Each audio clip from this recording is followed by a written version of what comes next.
الرحيم maanta December taariikh 2019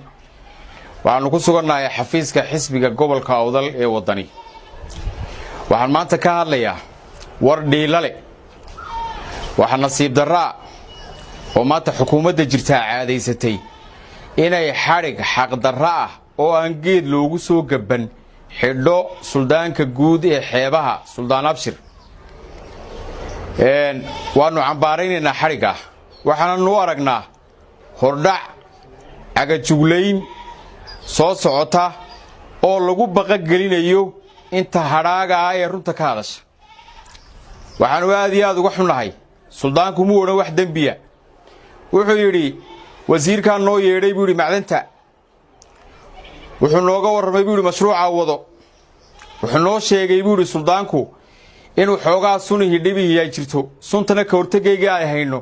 suldaanku halka uu ka biyadiiday halka haddii uu qofka bini'aadankii xari ku mutaysanayo deegaankayga meesha sun lama geyn karo oo xari ku mutaysanayo iyadoo aynu joogno 2020kii gobolka Awdal waa nasiib darro waxa horeyaduna nasiib darro u ahayd oo dadkan dhibaatooyinka haystay ka soo ahayd horey baa u xidhnay dekadii Lughaya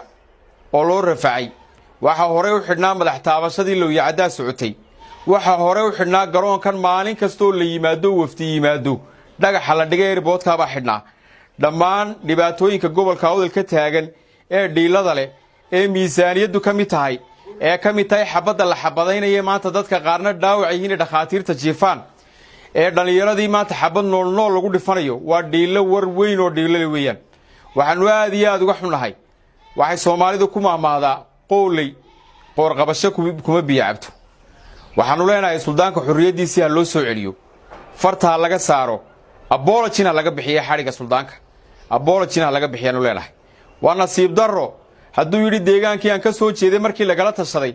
hawsha uma qalmaan dadkaygu sun ma geeyaan wax lagu xidhaan ma garan karayo maxay isku qarinayaan kuwa reer Awdala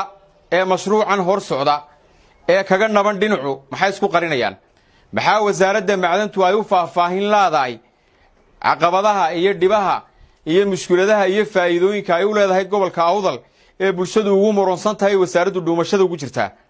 maxay dhuumashada ugu jiraan kuwa wasaaradda dabada ka soo riixaya ay laayibkaas qarin iyaguna ee aan bulshada soo hordhigayn warcad oo qanciya waa nasiib darrooyin